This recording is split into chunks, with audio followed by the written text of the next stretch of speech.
You can have a beautiful house in the hills and after a year, home is home. Yes. It'll feel the same and you'll be looking at some other lavish house wanting more. And I think that gave me that perspective of, hey, you can keep climbing this mountain. There is no peak. Totally. So just have fun. There's no pot of gold at the end of the rainbow. The rainbow is the reward. So have as much fun as you can. Yes. Stop taking things so seriously. Our time is limited here, so enjoy it while we're here.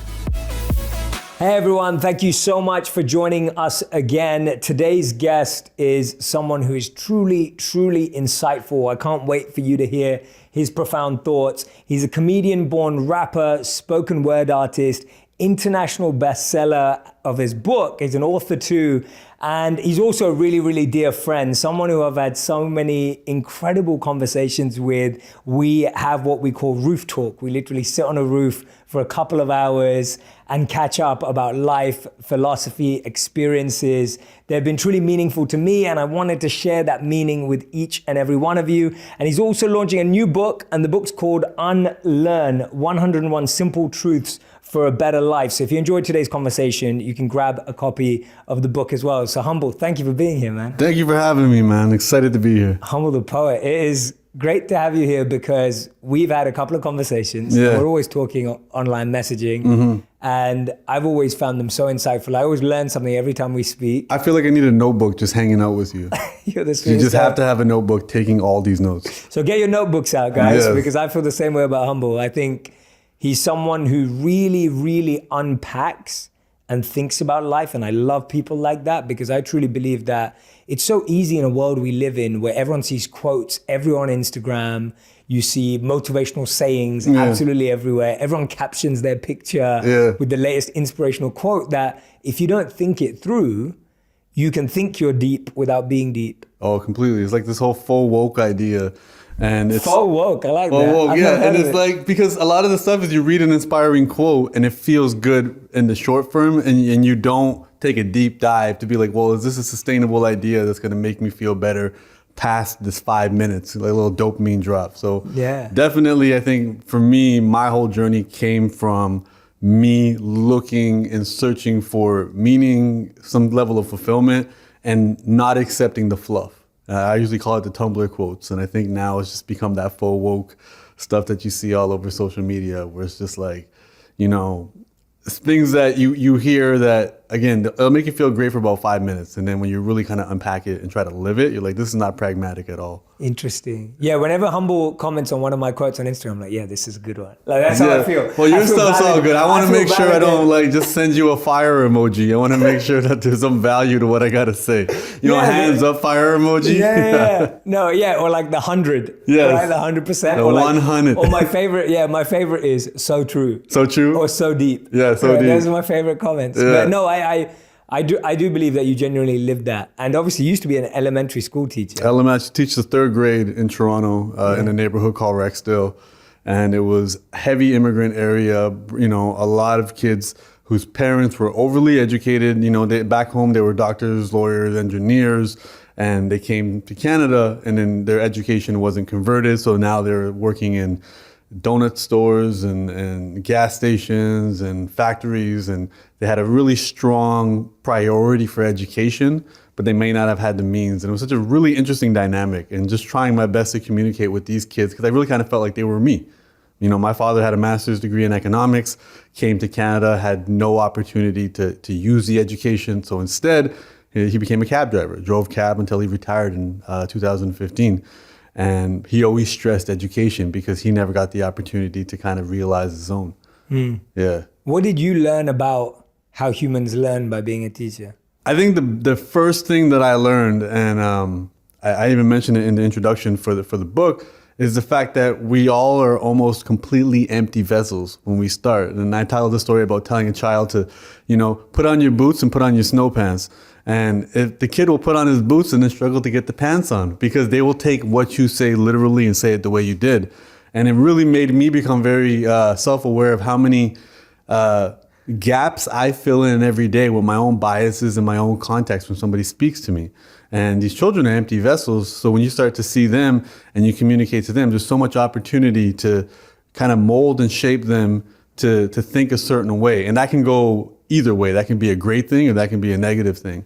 And I was really trying to, instead of teaching them a specific thing, really try to get them to fall in love with the idea of learning, the idea of exploring, and kind of taking things to where they needed to take it for their own natural journey. Now this book, Unlearn, Yeah. I love the title because it's so funny. Around the time we met, I was giving a lot of talks and I kept using the word unlearn as well. And I got fascinated with that word because everyone's talking about like, in this age, you've got to be a continuous learner and you've got to consistently learn and to stay up to trends and all that kind of stuff. It's all about learning. Yeah. And here you are going counterintuitive and saying, no, guys, I've got 101 simple truths to unlearn. Yeah. Tell me about that. I think what happened was, again, I was an elementary school teacher, which is a very safe government job. All my colleagues are on my team. There's no competition, and I came from being in the school system to working in the school system. And, I had a creative itch. And when I got into the entertainment industry, I just got torn apart.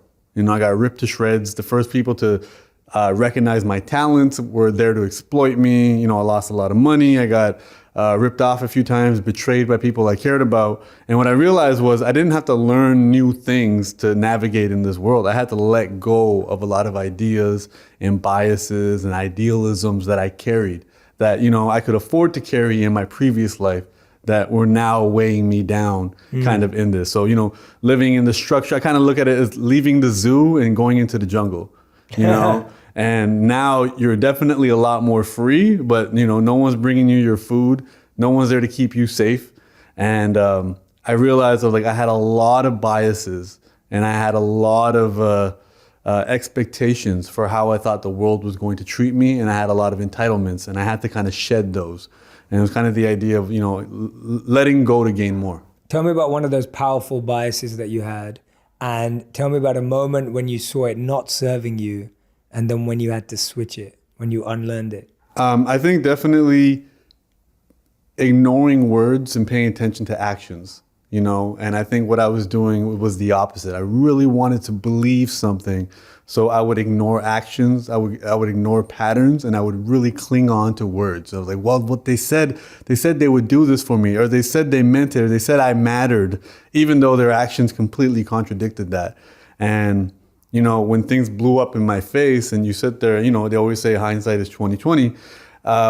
That was the moment I wanted to take ownership. And I was like, okay, wait. I should have seen this coming because now playing it back, here are all the pieces that this person revealed to me through their actions. So I think at that point I said, actions scream, words whisper.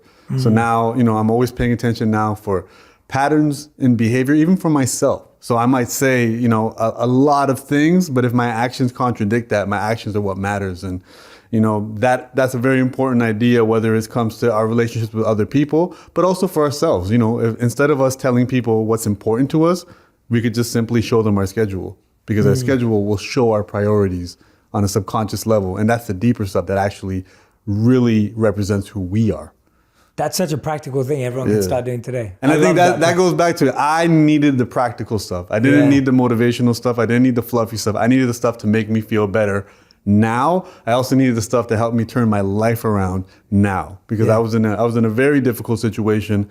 I had left my job as a teacher to become an artist, and I wasn't in the best financial situation as a teacher because I was a young kid making money and not knowing how to spend it. And when I became an artist, I had no idea how my creativity was going to pay any of the bills. And I needed to get my mind in the right place to kind of figure this out. And that really meant, shedding my entitlements, shedding many of my expectations, not being so idealistic, and really trying to find the source of where did all this stuff come from? Why do I believe these things? And is it okay to let go of these beliefs without losing who I am? And I think that was kind of the premise of this journey of unlearning. And I realized that, to be a lifelong learner is to also be a lifelong unlearner. Absolutely, absolutely. There was, I can't remember who said it now, you might even know, that they said the illiterate of the 21st century. Modern literacy, I think it was Bertrand Russell. Was it? Bertrand Russell? Learning, unlearning, and relearning. It was, I think it's Bertrand Russell. The illiterate will be the ones who can't learn, unlearn, and relearn. Yeah, for the 21st century. Yeah, absolutely. And I love that statement. I think it's so powerful because it's so strange how and I'd love to hear your thoughts on this. Why does it feel harder to let go than it does to add? I feel like we as human beings will always gravitate towards the familiar. Familiarity is more important to us subconsciously than happiness or anything else. So Where I think does that come from? From your opinion, like your perspective? I think it's a survival tactic. I think going back from when we were, nomadic, I think our brains were designed to really notice things that stuck out. So we would really be in a familiar, safe situation. And then, if you walk into somebody's home, you can smell things that they can't smell because their brain's been trained to shut off that smell because they need to notice things that are out of place. I feel like that's the reason we always notice what's going wrong and not what's going right, because we're trained to figure out what's out of place. And I feel like it's the same thing when it comes to familiarity. It's if we grew up in a household and we saw a certain dynamic between our parents, that's our first experience of an observation of love. We're going to naturally, subconsciously kind of lean towards that in our own relationships if we don't have that self-awareness to kind of want to break that cycle, even if it's an unhealthy situation. So I think the familiarity of it is what kind of trumps everything. And I know even on a positive note, for me to improve my quality of life, I really lean back to nostalgia. I really try to, I wake up in the morning and go for a walk and I enjoy the walk, not just because it's exercise, but it reminds me of being in the 4th grade, walking to the bus stop and a little bit of the chilly air in Toronto and, that when the sun's out at that angle, just the feeling and the vibes. And I think a lot of us we feel happiest when we feel like we're children again. Yeah, that I totally agree with. Yeah. I've been playing a lot more recently. You've been playing a lot? Like trying to engage play into my life. Yeah. The feeling of play. Completely. And so whether that's playing a sport, which without the pressure of competition or winning, it's still playing a sport without the feeling like, oh yeah, we've got to win. Obviously I'm still playing to win, but not with that pressure. Completely. Or even if it's playing more video games again or whatever it is, like just feeling like a child again without doing things with rigid structure, force. Completely. I don't think we should never lose that. I think we should never lose that childhood curiosity and the excitement. And I think what ends up happening is when we don't actively seek it, then I think subconsciously we just stick to the familiar. And that's where the danger is, because we start to mistake our beliefs and our values for ourselves. And now we're like, well, if I abandon that belief, I don't know who I am anymore. And I think that's where we get in a lot of trouble, because now some of those beliefs and values are stale and outdated, or they're not practical for the new lives that we live. And I think, if you were in a difficult childhood and you had to put on a brave face, or you had to have a certain level of emotion to deal with that, and now you're an adult and you're in a safer environment, you don't need to carry those same strategies over. Now, what helped you then could be hurting you now. And we need to be constantly reevaluating ourselves, being aware of it and trying to figure that out. And I mean, I'm picking it up on every way, shape or form, from the way my mother used to punk me off for not clearing out the lint in the dryer, and realizing that I say that to other people, to, picking out my flaws, based off what people told me when I was a kid, to, I think recently when I was in high school, I didn't feel like I was, good looking enough to get girls or what have you. And then when I became a public figure, I started leaning towards modeling. And it wasn't because I cared about modeling. It was because I wanted the validation. Like, oh, look at me now. I wasn't cool enough in high school. And then you realize you're like, hey, I'm speaking to an invisible audience, a bunch of people who don't exist, Wow. And whoever has said those mean things to me when they were 15, they probably grew up, and they're probably nice people now too. And I actually had an experience with that. I was when I was about 10 years old, there was this boy who he was younger than me, and he would always just try to start trouble with me. And he'd say a lot of racist things to me, and I was always on edge around him. And then, I thought he moved away, and then I ran into him at a party in university.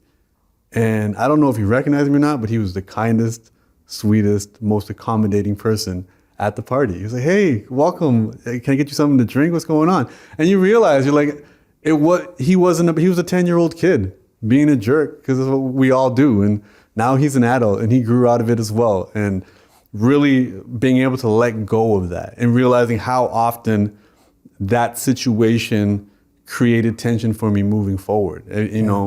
Specifically, he was a ginger.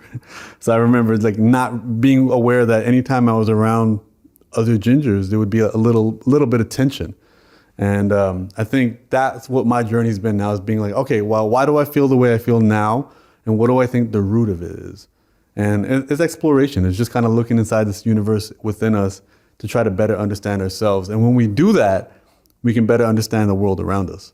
I love that, man. We're speaking to an invisible audience. It really is an invisible audience. That is so powerful. That is so powerful, man. I love that. Because what you're saying is we're basically creating a reality based on something that's subjective and almost unreal to a certain degree. Very unreal. I think, I had another friend, she went to some psychotherapy for an experience she had, and what they realized the root of the issue that she went through was when she was like 7 years old, her mother left her at her aunt's house to go run an errand, and she felt abandoned. Because a 7-year-old mind to process that, it felt like abandonment. And she, as an adult, the exercise required her to go and speak to her 7-year-old self. And as an adult, she was like, listen, mom left us not because she doesn't love us. She left us because she trusts us, that we could be by ourselves with her aunt. It was a sign that she trusted you and that you could be responsible. Because from the adult lens, we can see it from different contexts. And she's like, immediately I felt my shoulders drop. Wow. Immediately I felt lighter moving forward. And we don't realize how much of the stuff we carry throughout our lives until, we face it. Yes. And in the moment we face it, it usually hits us on a physical level where you're like, oh, I addressed it and my shoulders drop. I feel lighter. That weight on my chest isn't there as much.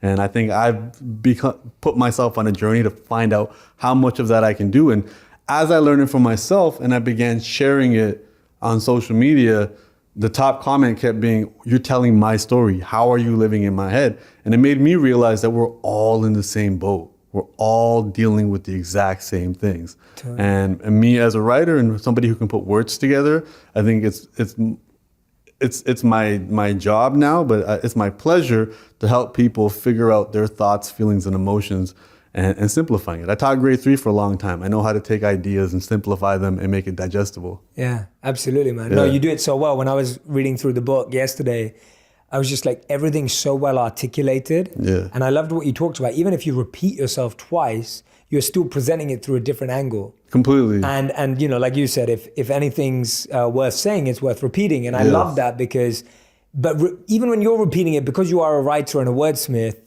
it doesn't sound the same. You're unpacking it a layer deeper. Yeah. And that's what I love about what you're talking about right now, that this unconscious bias that we all experience. Mine, big one, last year was all around wealth and money. So I grew up in a household where we always believed we had enough. Like that was our language. So I never had a lot of money growing up, but I wasn't broke. Yeah. And so we always grew up with the language, we always have enough. Like enough to get by, enough to survive, enough for Christmas, enough for this. And so I had always grown up with that mentality, I'm always gonna have enough. Yeah. And it was just so interesting to me how I'd programmed myself unconsciously to see money as negative, to see money as an aspiration, as negative, and not realizing that actually, yes, it didn't have to be my aspiration, but it could be a tool or a resource, or it could be a powerful element that could be used for a higher purpose too. Completely. And the feeling around enough, like that word enough was just so limiting and so debilitating. And it's so abstract. So abstract. Like enough, what is enough? Enough in London might end up being a very different definition than enough in New York, than enough in Hollywood. One day, you're hanging out with your buddies and you have more than enough to go out to dinner at the local pub, but then you come out here and you start going to some of these bougie spots and all of a sudden enough isn't enough anymore. Yeah. And you start to realize how much of this is, we create the definition and we have so much power to redefine these things depending on who we hang out with, what values we chose to hold dear to us, and also how we view ourselves. Because sometimes if we don't feel like we're enough, then now we're trying to consume all this external stuff to try to compensate for that. But it never works. So what's a good practical step for someone to take to, first of all, identify their biases, their unconscious biases or the biases that you make? How do you first identify them? I think the first thing is there's got to be ownership.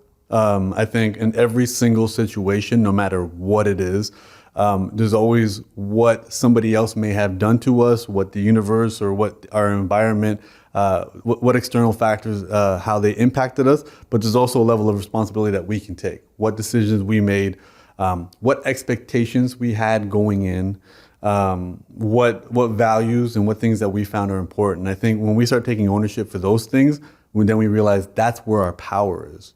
You know, if I have a lunch date with you tomorrow and you just don't show up and you don't call, you don't do anything, I can start putting a lot of blame on you. I'm like, well, Jay stood me up. You know, Jay's not a reliable person. I can say all these things, but that is just putting all the power in your hands. You know, when whoever we give the responsibility to, we give the power. Or I can be like, hey, what are my responsibilities in this? What could I have done differently? And when we take ownership, I think we empower ourselves to make our situation better. And then it's no longer win or lose, it becomes win or learn. And I think when we start looking internally at every situation, and I have a friend recently, he went through a very challenging breakup. And I can see now that he's kind of dug himself some light to the end of his tunnel. And because what he's saying is, you know, I don't talk about what she did to me anymore. I talk about what she did for me. And I'm realizing he's taking a lot more ownership. He's doing a lot more self-actualizing. And I think that's always the first step. I think I'm really big on no complaining. I don't see a lot of value in it. Totally. I don't see a lot of value in venting to other people repeatedly. I think, you know, obviously get some stuff off your chest. As an artist, I'll take my stuff off my chest through my art. But I think we all need to feel connected. We all need to bond to something. And self-pity is a very easy fast food way of doing so. And I encourage people to kind of take that out of their diet and start taking a little bit more responsibility. Because when you take the responsibility, it's not simply about blaming yourself. It's about when you start taking responsibility, you have power now to start changing things. And you can't obviously rewrite the past, but now you are better equipped to start to write your future. Self-pity is like fast food. You need to take it out. Yeah, it feels good in the short run. It really feels good in the short run. I love that. And I don't want to hold it against anybody for feeling it. And it took me a while to kind of pick up on it. It's convenient, it's quick, and it's cheap, just like fast food. And if you do too much of it, it's gonna bite you in the ass, just like fast food. You know, so just be mindful of it. And I think just with a lot of the people I'm speaking to and hearing that is always the one thing I try to encourage. And people don't like to be told, oh, I can't feel sorry for myself in this situation. And there is in my opinion, a very defined line between self-pity and self-compassion. What is that? Yeah, I was going to ask that. That was my next question. I think self-compassion is kind of recognizing if you've been hurt, that you require time for that injury to heal. You know, let's say you break your leg. You have to understand that it might take you 6 weeks of not putting any pressure on it to heal. That's self-compassion. That's self-compassion. Knowing what's necessary, knowing the patient what's necessary for you to get better. I think self-pity is kind of picking at your cast and picking at the scabs and really wanting to define yourself through your injury and wanting other people to feel sorry for you because you start to feel connected. It makes you feel less alone. You also feel more connected with yourself when you're like, well, nobody understands me but me. Nobody else gets it. And I think when you start to realize that, hey, I get it. It's your first heartbreak. But, you know, there are a million heartbreak songs. Clearly, you're not the only person who's gone through this. And that doesn't mean your heartbreak is any less intense. It just means this is a common thing and you can actually learn from others who went through this as well. And if we address this as a community, it'll be a lot easier versus isolating yourself from other people and kind of going through a negative downward spiral. Yeah, absolutely, man. No, I love that. That's super powerful. Yeah, I read an article the other day that said it takes a village to deal with mental health. Yeah. Right? And it was just that whole principle about community and the principle of that you've just raised now. I think your relationships matter. I think your relationship with yourself definitely is the most important, and it sets the tone for the type of relationship we can have with other people. But we definitely can improve the relationship with ourselves through our relationship with other people. I had a friend recently just bring that up as well.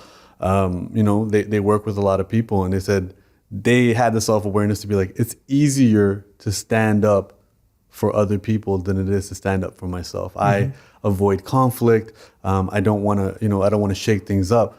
But if I see someone being disrespectful to somebody I care about, Yeah. I no longer care. Yeah, I can get in there. I can be assertive. I can be aggressive, but I can't do it for myself. And I think that's something worth exploring too. Sometimes we don't think we're worthy of being stood up for, or we're worthy of love, but everybody else is. And the truth is, we are worthy of it as well. You know, we're all a work in progress. We all have flaws, and obviously we're gonna like other people more than we like ourselves because we know ourselves more. Yeah. You know, obviously we see them in smaller doses, but we're all worthy of it. And how you treat yourself will set the tone for how other people will treat you.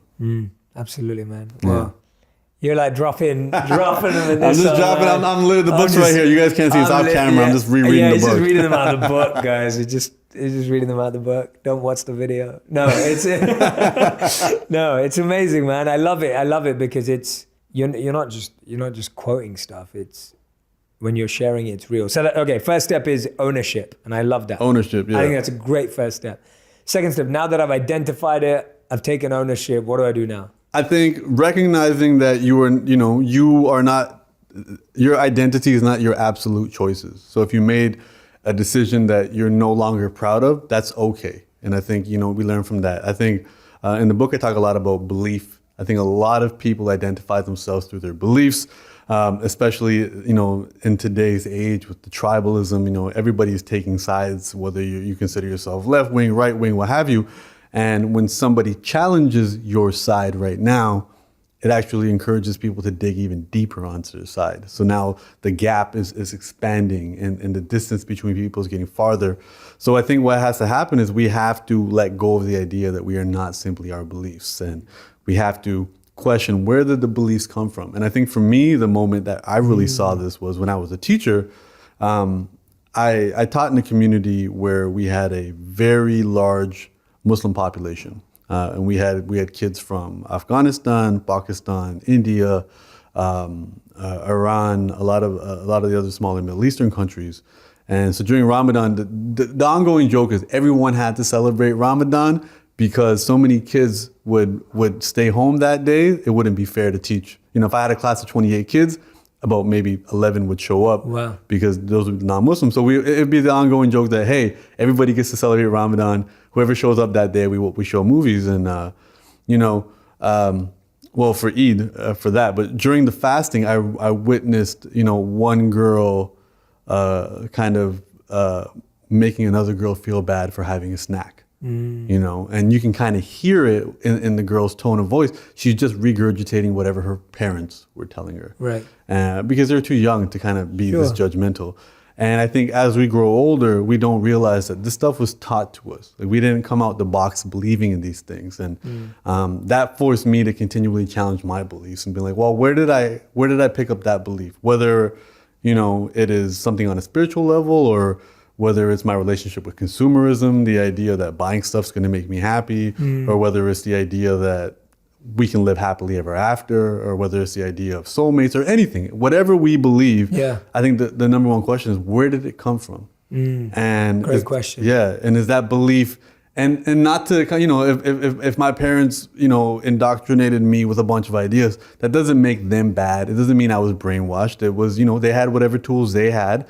They were taught by others and we're passing it down. But if we have that self-awareness, we're like, okay, well, that belief, so for me, a good example was when I was a teenager, I believed homosexuality was a sin. I believed it was wrong. It took meeting a person who was homosexual and hearing their story and realizing that they're a human just like me looking for love. And then going back and be like, well, where did I learn that? And it wasn't from somebody saying homosexuality was wrong. It was from the religious belief that pursuing lust is evil. And me taking that and reappropriating it, what have you, and not holding against anybody who taught me that and realize that, hey, everybody was taught what they taught, but now that I have the self-awareness, I can let go of this. This is no longer serving me. This is closing me off to a lot of amazing, beautiful people. So I'm gonna let that go. This is not my identity. And I think a lot of people, they take the flag of their identity and they shove it into something. They're like, that's me. And now if you insult that idea, you're also insulting me. If you insult conservatism, you're insulting me. If you insult the the LA Lakers, you're insulting me. Yeah. You know, if you insult Manchester United, people, Yeah. they find value in that. And I think for me, it meant that I had to start looking around and exploring, well, where did I plant my flag? What did I believe? And that's an ongoing process. It's a lifelong thing. You don't just pull your flag out and now you're free. There's layers to it. Once you jump one fence, you can run a couple meters, you hit another fence. Totally. Man. And it's really about this continuous journey and cycle of kind of shedding these old ideas, adding new ones, and then maybe having to shed those soon as well. I love it, man. Great advice. Really practical. Anyone who's listening or watching, make sure you're taking notes because, super practical tips. I love it, man. But when I listen to you, and anytime I'm with you, I feel like you've really dug deep and done the work. Like genuinely, like when I talk to you, I feel like you're like, I don't know how long you've been doing it, but you've really been like going inside and like breaking it down and figuring it out and reflecting. I wonder who was supporting that journey for you? Like who was helping you pave that way now that you're helping others through your writing, through your books, through your social media, through your video? Was there not just specific people, but what was guiding that process for you? Or was it really just self-reflection and introspection? I think a lot of it was art. So, I mean, I think, remembering the first time I heard Outkast and, hearing Andre 3000 say, I came into this world high as a bird, secondhand cocaine powder. I know it sounds absurd. And being like, whoa, this guy just said, this guy just explained that his mother was doing cocaine when she was pregnant with him. But like, I've never heard that level of honesty in a hip hop song. And hearing Lauryn Hill, sing songs, and she has that Unplugged album and the song Get Out, and she's like, if everything was golden gold, that's how I choose to live, and just kind of thinking that and being like, okay, what does this mean to me? Because sometimes you hear this stuff before you're ready. Yeah. And then 10 years later, those lyrics just pop into your head, and you're like, whoa, this mattered to me. I think there was a combination of that. I think there was also a combination of, my mother.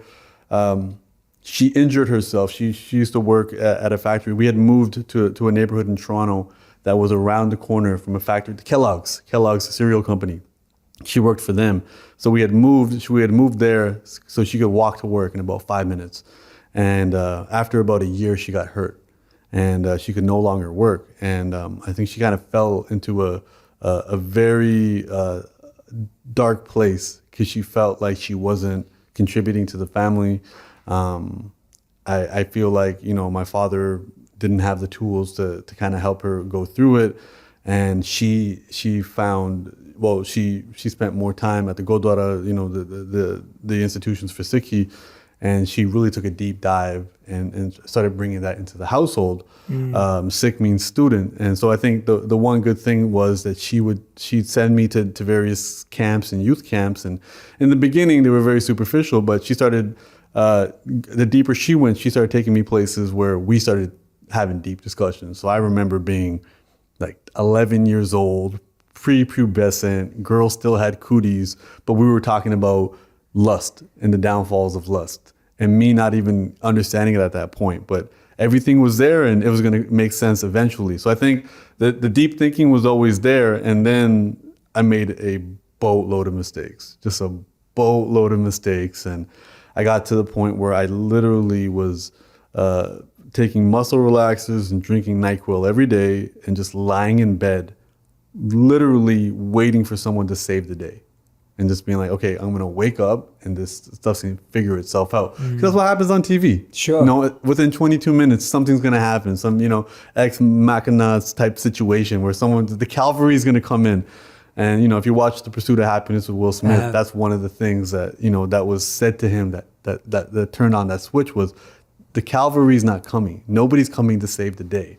And for me, that moment was listening to J. Cole, Dollar in a Dream, and hearing him say, listen, are you going to, things weren't working out for me. He goes, are you going to grow bitter and cold? Or are you going to flip this and make this your defining moment? And I think that was kind of the kick in the butt that I needed. And I think that was the point where I started rejecting everything that wasn't giving me real world value. No longer was I going to listen to the fluffy stuff. I was rejecting the ideas if someone said, oh, God's got a plan, just trust it. I was like, that doesn't help me become a better person. I started rejecting, anything that just kind of sounded nice. And I was like, so it became, and for me, I was already kind of a little bit rough around the edges with my communication. So it was like, I started posting up, the quotes I would start posting up in my place at that time was like, sink or swim. You want a vacation, go get a day job. You miss the shots you don't take, and just very straightforward, no nonsense, no sugarcoating, and it really helped me a lot. And then when I started sharing that on my Facebook at the time, immediately people started gravitating towards it. And that helped me realize that I wasn't alone in what I was going through and that we were all going through this. And sharing my journey as I was figuring it out was adding value to other people. And it helped me create a community and connect with people. And that's how our energies found each other.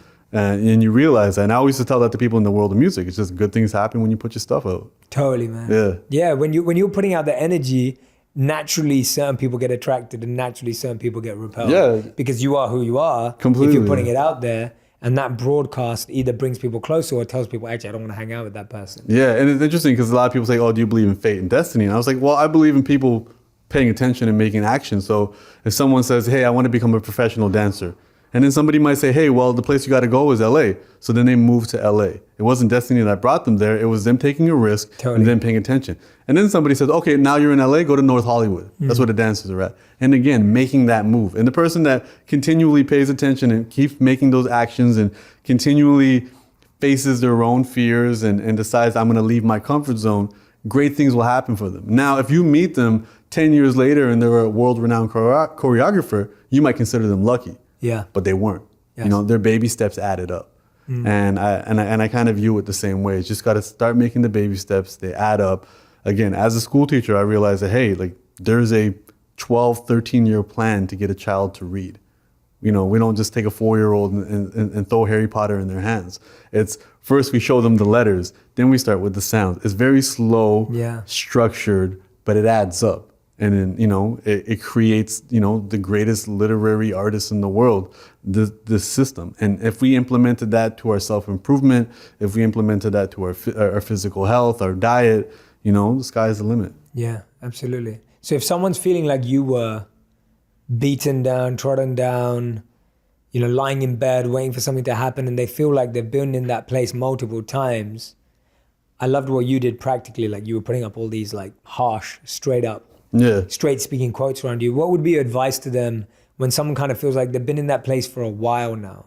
So I think one of the shifts for me was I stopped saying, can I do this? So I stopped saying, can I get out of this hole?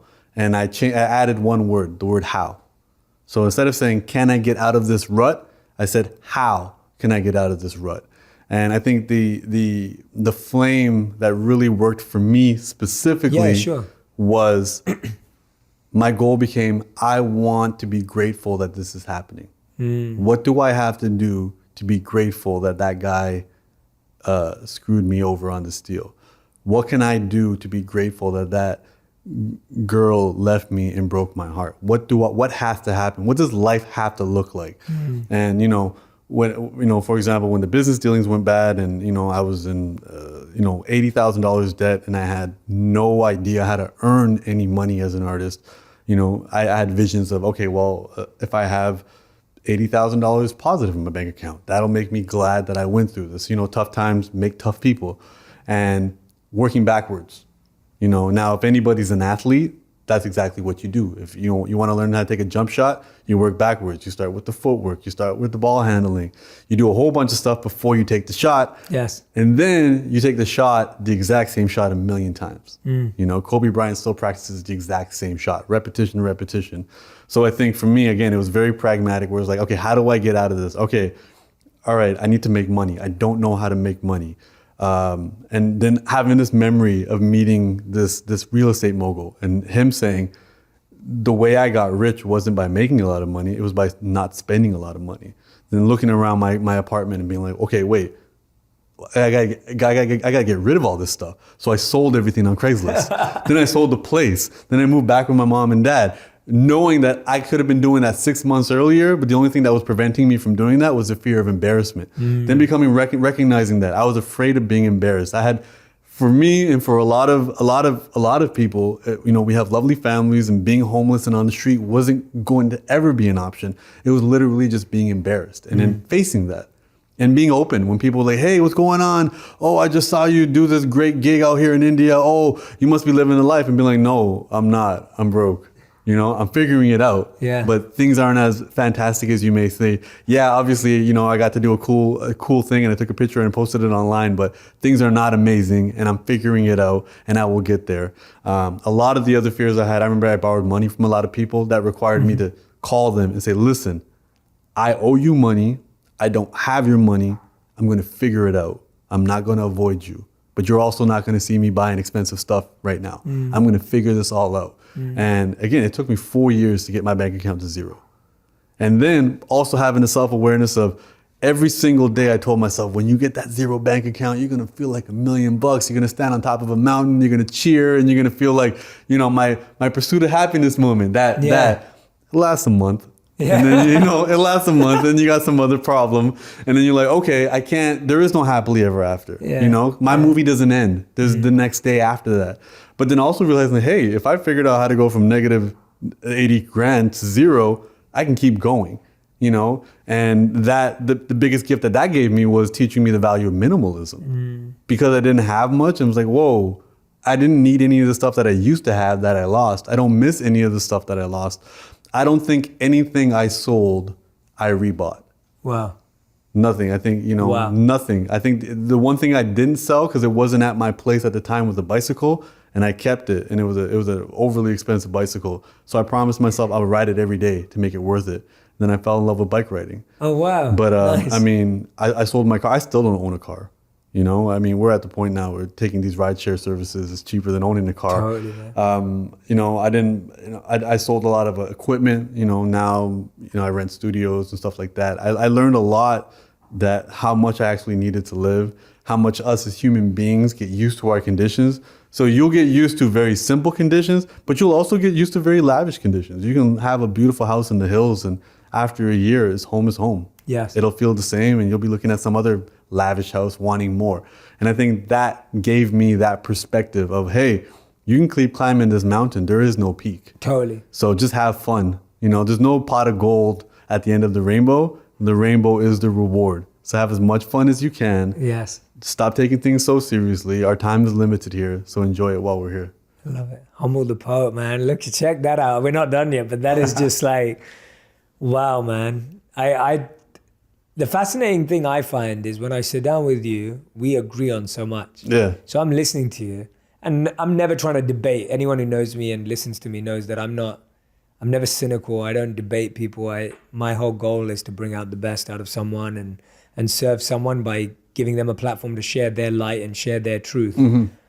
But what I want to do now is I want to dive into a few things I picked out the book. Okay. Because I love some of the ones I picked out, and you've actually already gone into some of them, but I'm going to pick these out. So I love this statement that you make, and I think it's so important for people to realize this because I think it's a huge one.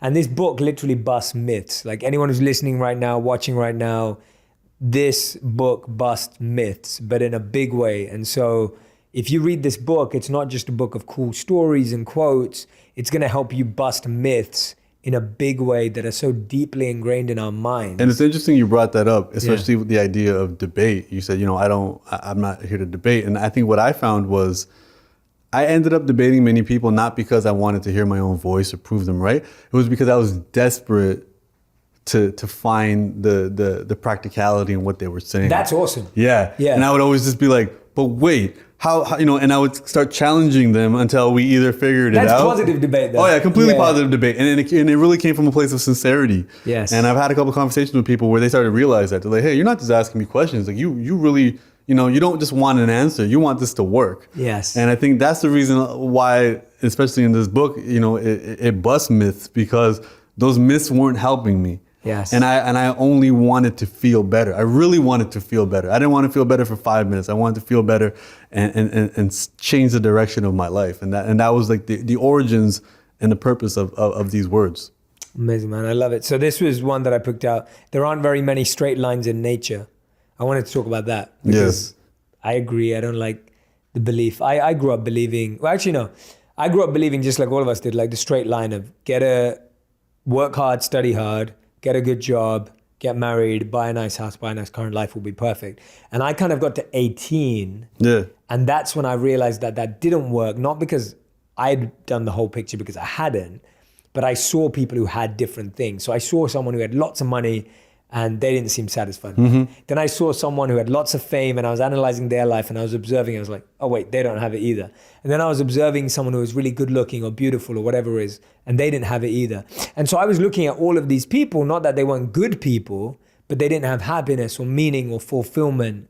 And so the straight line just didn't add up. Yeah. So let's break that down, because I think that's such a powerful myth to bust. Yeah, completely. I think what we all have to recognize is, irrespective of your religious beliefs, irrespective of your heritage, if you're listening to this interview in English, you probably grew up in a society that was kind of based off Western philosophy, whether that was Judaism, Islam, or Christianity. And they set this tone of a straight line. You know, do this, do this, do this, do this, do this. And at the end, there is a reward. You and I both grew up in Eastern philosophy, which is cycles. Everything works in a cycle. So we don't think in straight lines, we think in terms of cycles. And when you start looking at life, you're like, well, maybe not in LA. But where I come from in Toronto, we have 4 seasons and they continually go in a cycle. Well, actually, London only has 1 season too. London has miserable. Well, yeah, miserable. And then when I visit, I bring the sunshine. So, and that's a cycle too, because I will continually visit. But I think realizing that things kind of work in a cycle, everything has a beginning, middle, and end, and a rebirth and a death and what have you. It made me realize that, hey, nothing works in a straight line. There's no straight path to success. There's no straight path to happiness. Everything works in cycles, and that's okay. I love the TV show BoJack Horseman, and there's a line in there where, his agent says to him, "You thought winning this Oscar was going to make you happy forever, but it won't. But it will make you happy tonight. Yes. So enjoy it." Yes. And, this whole idea that we want this everlasting happiness, but there's a cycle. The cycle is that, fortunately and unfortunately, nothing will last forever. Not our worst day, not our best day. And that's okay. It's a cycle. Summers don't last forever. Winters don't last forever. Friendships don't last forever. Life doesn't last forever. The great moments won't last forever. The hardships won't last forever. It's always going to be an endless cycle. We are part of an endless cycle of birth and death. And really to understand that, hey, our society was structured on this straight line, and it's okay that we've all been kind of, when we don't know, we're always going to be dancing on the template that was kind of given to us until we decide, hey, this guy has to be something else. And to be honest, I think the entire world right now is on that template, and it'd probably be very disruptive if we all left at the exact same time. So for me, it was really recognizing that, hey, there's going to be a lot of twists and turns. There's going to be a lot of ups and downs, and it's supposed to be that way. And that's the only reason it's interesting. If you take anybody you admire from human history and you want to read the story of their life, it'll be a very boring book. Totally. It'll be a very boring movie. Yes. Anything if it was just a straight line and everything worked out. I think Bill Gates said it, success is a lousy teacher. And from that perspective, we have to embrace these challenges. And recently I was hanging out with a new friend I met, and I asked them, what are you looking forward to? What are you excited about? And they said such an interesting answer. I'm really excited about all the chaos in my life right now. There's a lot of chaos and conflict in my life, and I know it's here to teach me some stuff. And I'm really looking forward to tackling it and learning from it. And I'm like, that's such a refreshing mindset, because most other people are like, oh, I'm stressed, nothing's working out, I just need a break. And I think for me, I'm also realizing that, hey, breaks don't work. Everybody watching, you've had a big project you had to do, you had a big deadline, you had a big paper you had to get done, and then you promised yourself 3 days of just relax, and those 3 days happen, and then Monday comes again, and you're not rejuvenated, you're back to it. And so what I realized is, hey, you gotta have those breaks every day. You got to take those naps. You got to have that me time. You got to play the video games. You got to watch those silly movies. You got to do that on your day-to-day basis. And there are no straight lines in nature. So let's stop trying to have a straight line in our own life. And, you know, when we flow the way everything else is flowing, and when we respect the way everything else works, I always say you can't speed up the snow melting. You can't speed up that broken leg healing. You got to respect the time these things take. And when we apply that to our lives, I feel like it reduces a lot more of the tension that we feel, that we impose upon ourselves, because we want to get over that heartbreak yesterday. We want to get out of debt yesterday. We want things to happen now. But it's those challenges that make life interesting. It's those challenges that give us the character that we need to be the interesting people that we are. And it's those challenges that teach us lessons that we can pass down to other people, so they can start a little bit further ahead of us. And now they can address new challenges, new cages, new levels and depths of biases and contexts that we may have, that we may not have the time to explore on our own journeys. And I think that's the cool thing about us as human beings, is we can pass forward that teaching. And you know, the same way our parents started at a certain level and we get to start a little bit ahead, you know, and it makes me excited about, if I have children, where do they get to start? And, you know, from a generational level moving forward. And it reminds me that, listen, look, we're not the end all be all. We are a drop in the ocean, but as Rumi says, we're also an ocean in the drop, you know? So let's play our part in the grand scheme of things, but let's also realize that grand scheme exists all in us. Totally. And it's scary, overwhelming, but it's also extremely liberating.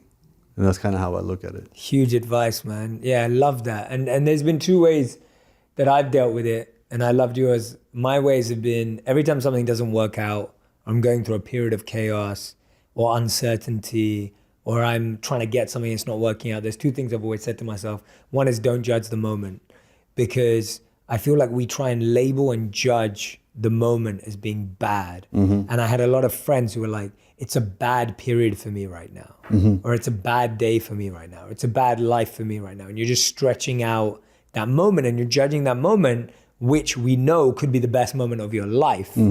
And so my first thing is, never judge the moment, because my judgment could be so wrong, and then I'll live to regret it later because I looked at it differently. And the second thing I've always done is, I've always said to myself, this only makes the story better.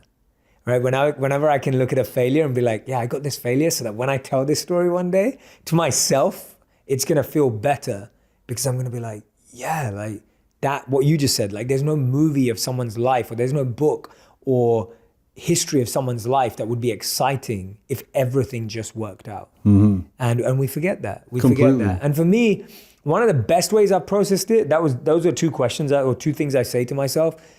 But I've recognized that in life, I feel we're always in 5 modes, and it's the cycle that you're talking about. Like, we're in 5 steps of a cycle.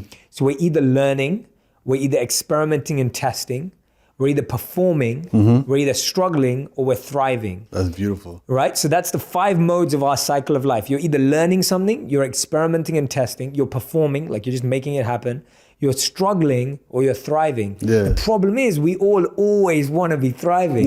So everyone every year is like, why am I not winning the awards? Why am I not making the most money? What you said, like we want everything now. Completely. And so we want to be in thriving, when actually we're wasting all our energy pushing ourselves, pretending to be in thriving.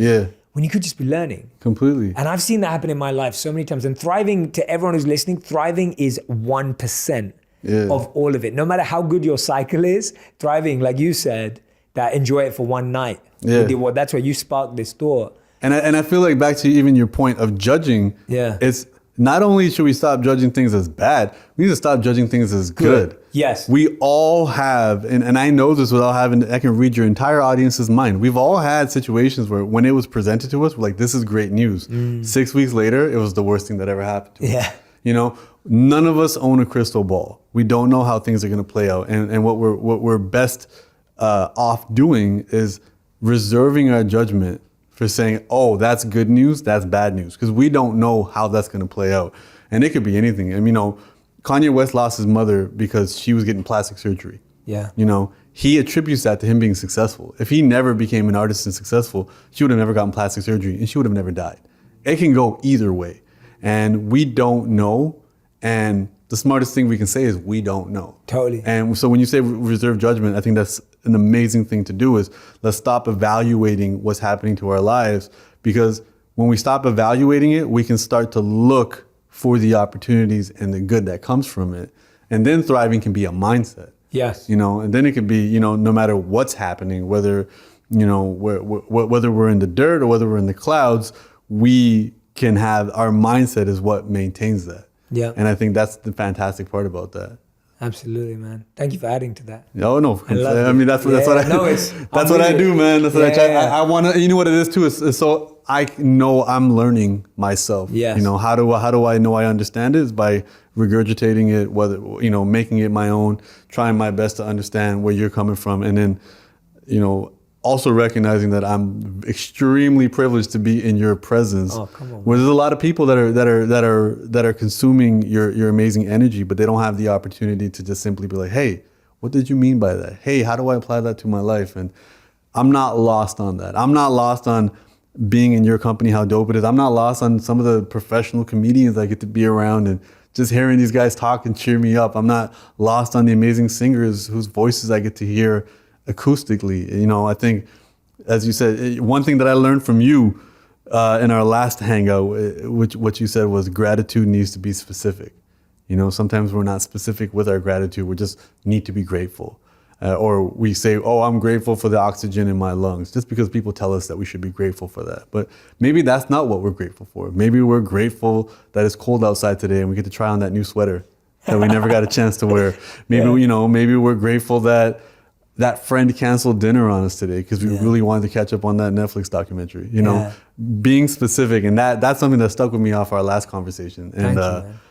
I'm grateful that I get to have these conversations with dope guys like you, Lewis, and all these other people, and knowing that even the other people that I don't know are a hop, skip, jump away through my associates. If I really needed to ask them a question, I could. For sure, man. No, me too. And I feel grateful sitting here with you as well, because I like being able to sit down with people where we can really go back and forth on ideas and build and build and build and build and build. It's like playing Lego. Yeah, completely. Right? If you're playing Lego with a friend, it's like you can keep building something, but then that person sees that actually that tower could get higher if you build it this way.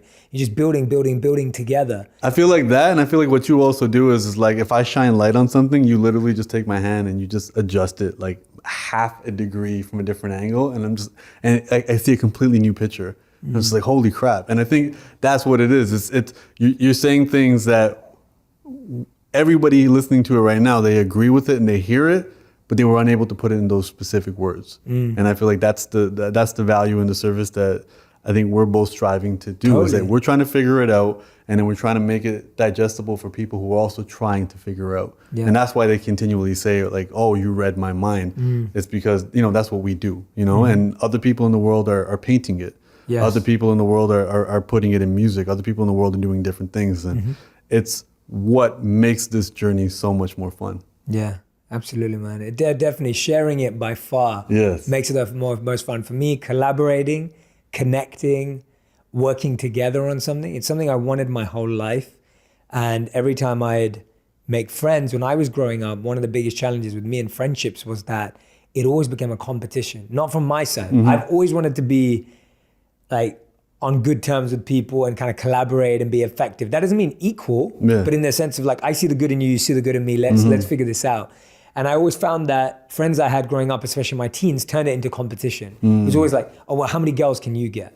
Or like, who's gonna have the nicer car? Or who's gonna, and I was just like, no, man, like, why does it have to be that way? Yeah. And it's interesting because that's always been, I've always been trying to grapple with that. But I find like as we mature and get older, people start recognizing we have different strengths, but we don't need to compare, right? And you talk about that in the book too. Yeah, and I think the irony of that all too is a friend, Marshall Montano, who's an amazing soca singer out of Trinidad. He said there's 3 levels to this. It starts with competition. He goes, and then you graduate to cooperation, then you graduate to collaboration. And that doesn't even always have to be a deep thought. Let's just talk about, for example, getting girls. You go to the club with your buddies, and if you guys view each other as competition, now you guys all isolate yourselves from each other, try to go talk to the women. But if you guys worked with cooperation, for example, now a group of guys will do better speaking to a group of girls. And everybody helps each other and it works a little better. Now, if you graduate to collaboration, where you say, listen, the goal is bigger than the sum of us individually. You're like, all right, today we're going to help Jay meet the love of his life. And now all of us are wingmen and we're focused just on you today. And then the next time somebody else. But the success rate will be even higher. Yes. And it's the same thing with art. It's the same thing with what we do, is we can view each other as competition. And now instead of, deep diving into your work, I'm trying to nitpick it. And I was like, oh, look at this guy spelling mistakes. Or, oh, what's that idea? Or that doesn't apply. Or let me find the one time that his advice isn't going to work. Yes. Let's say, for example, you said something like, what doesn't kill you makes you stronger. And then I'm like, well, that doesn't apply if you're talking about cocaine. I could obviously do that. And I feel like, and you're new to Hollywood as well. And I've been coming out here for a couple of years.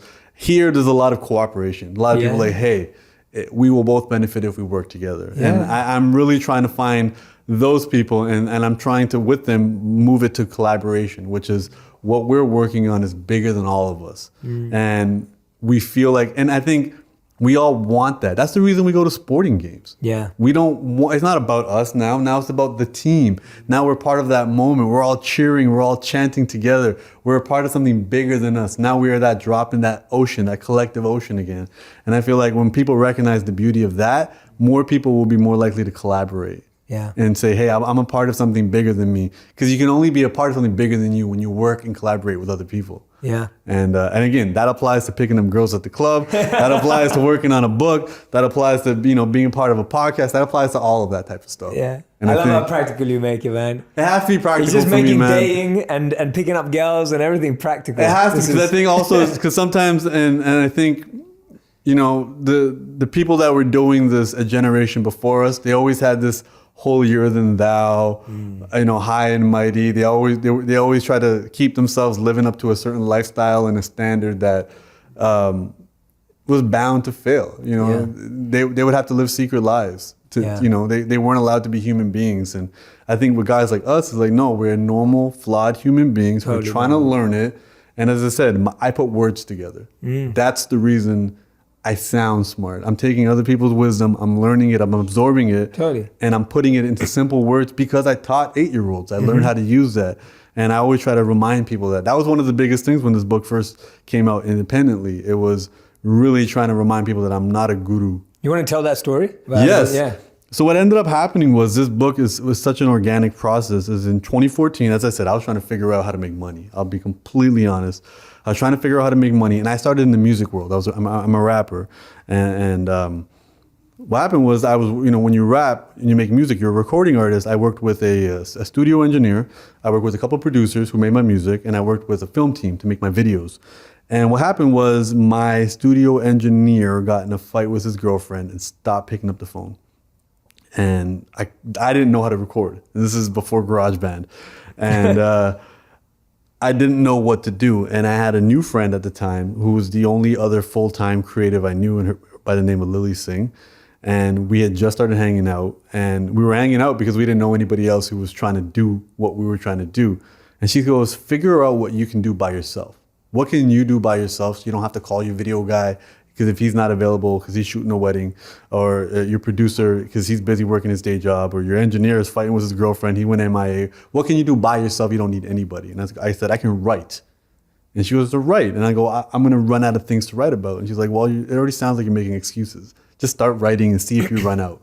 And what I used to do is I had a folder on my computer of just really cool pictures. And a lot of them were from ad agencies, and just I love the creativity of how they were putting messages across.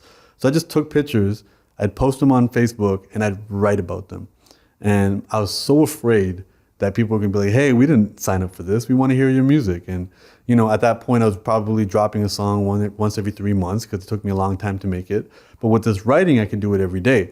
And I was afraid that once I ran it, so first I was afraid that they wouldn't embrace it, which they did. They loved it. And then I was afraid I'd run out of pictures and run out of ideas. And I ran out of pictures, but I didn't run out of ideas.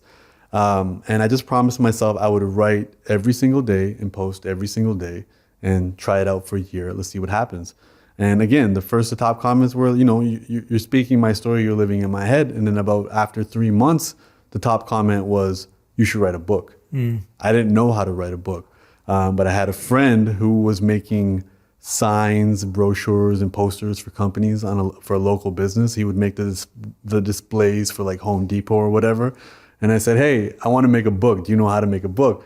And he goes, yeah, you have to learn how to use Adobe InDesign. So he sat there and he taught me how to use Adobe InDesign. So it took me about a year to write the book and collect the writings and take the thoughts and ideas I believed in. It took me a year and a half to build the original book, learning how to format, how to make pages, how to do margins and widths. And that happened in 2014. And what I did was I crowdfunded. I used a site called Indiegogo, which is very similar to Kickstarter.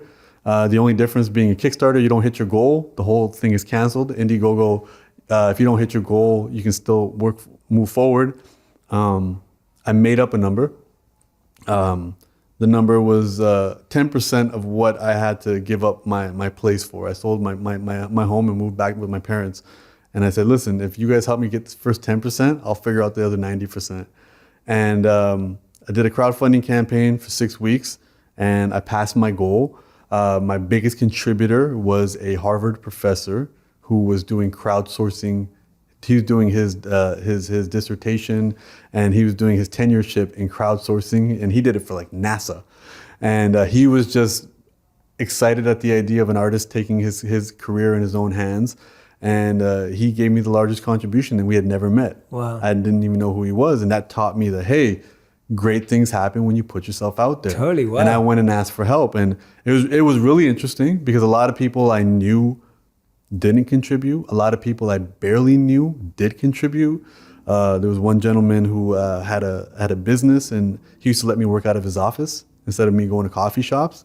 He gave me a large contribution because he saw me working every day. It was the scariest, most inspiring moment of my life, asking for help, letting people know that I need help and everything is not all good, and people responding.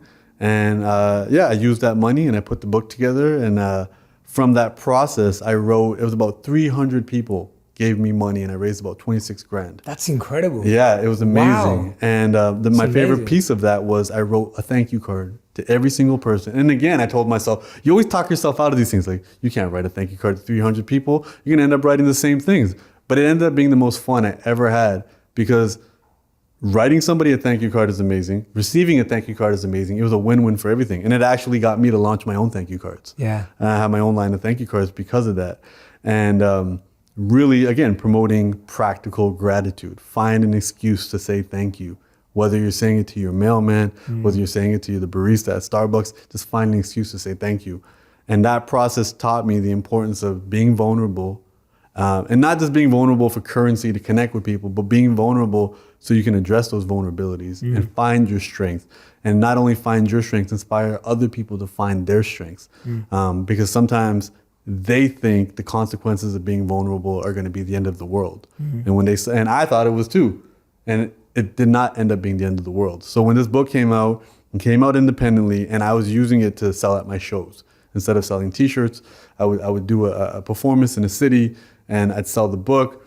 And with the print service I was using, I was able to ship the book to whatever city I was performing at, and it was great. After a couple of years, I was invited to be on a literary show in Canada called Canada Reads. Think Survivor for books. Just a bunch of personalities arguing about books, debating books. And I wasn't debating my book. I was just debating a book that I liked called 15 Dogs, which is an amazing book about dogs given human intelligence in the city of Toronto. So I just these are all my favorite things: intelligence, dogs, and Toronto. Yeah. And I debated the book and I won. And because I won that, it was in the literary community, and then people figured out that I had written a book. And the biggest bookstore in Canada, pretty much the only bookstore in Canada, Indigo, we're starting a publishing wing, and we would love to republish your book. And at that time, I was like, so you guys are going to give me money to email you a PDF? I was like, this is a no-brainer. But once they plugged it into their community of book lovers, it grew very quickly, and it became a bestseller. It was on the list for about 6 months. Congrats, man. And and then from there, I signed with HarperCollins in America, and now we're releasing it, and I'm really excited because it's it's kind of a testament to plant a seed and it grows when it grows. So it was independently published in 2014, and now it's getting its worldwide release in 5 years later. And again, if I wanted it now, when I first published the book, then I would consider the book a failure because it wasn't a bestseller the day I hit publish. It took 5 years for this book to grow into what it needed to grow, for the world to connect with it the way it did. And I mean, it goes to show that things don't happen on our schedule. No. We got to trust that process when it happens and just try to have as much fun as we can. And I'm excited to see where it goes with this now. Yeah, me too, man. I'm excited for you. I think it's a great book. Thank you so much, man. I think it's what people need in the format that they need it and in the words that they need to hear it. Yes. And I love that it's an easy read in the sense that someone can pick it up anywhere and start wherever they need to. And I say that in a positive way because I feel like anyone who's not got time to read a book or like, I don't know when I'm going to get a moment, or I'm not used to getting through books, this solves all that issue. Yeah. Because you can literally just pick up one a day. Completely. And that was the big thing. I wanted to really make it, I'm not a book reader, and the irony of getting plugged into the whole literary world is the amount of books that every time you have a meeting with a publisher, they send you home with a box of books. Yeah. So I have a beautiful library now at my home of books that I haven't read.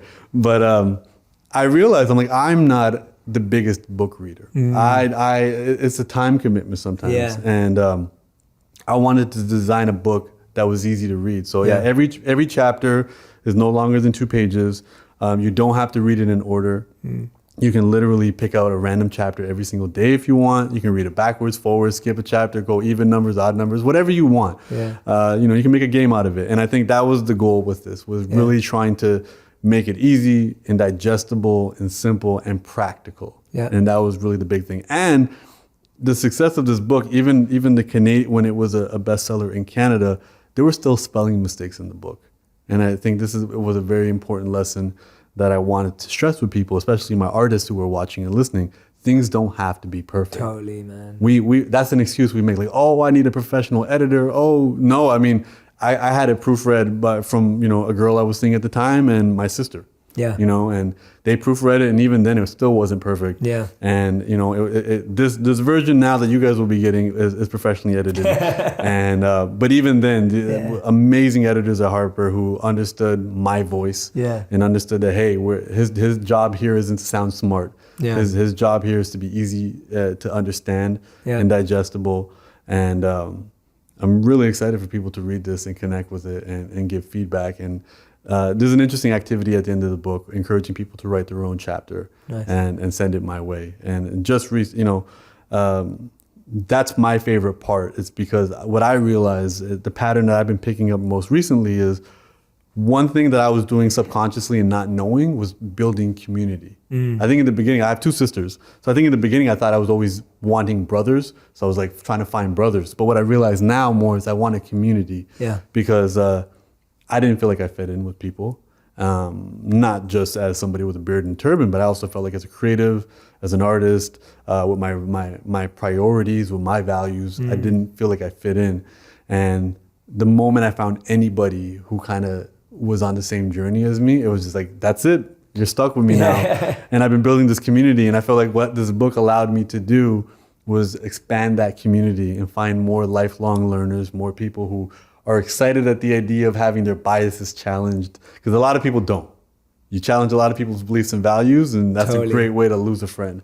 But there are a lot of other people like, wow, I believe this for the last 20 years, and you just 3 sentences flipped it. And I love when that happens to me.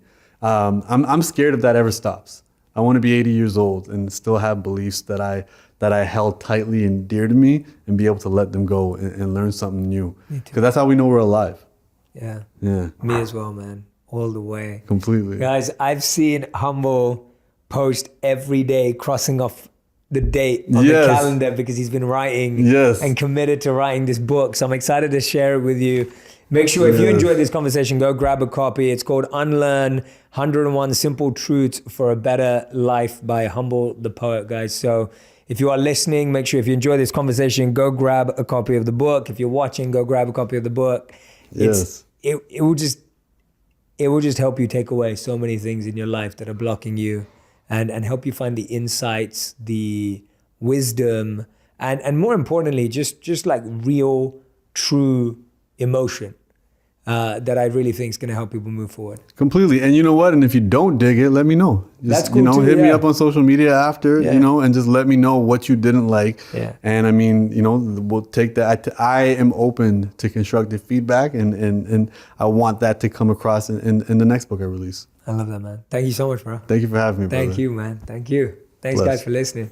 If you want even more videos just like this one, make sure you subscribe and click on the boxes over here. I'm also excited to let you know that you can now get my book, Think Like a Monk, from thinklikeamonkbook.com. Check below in the description to make sure you order today.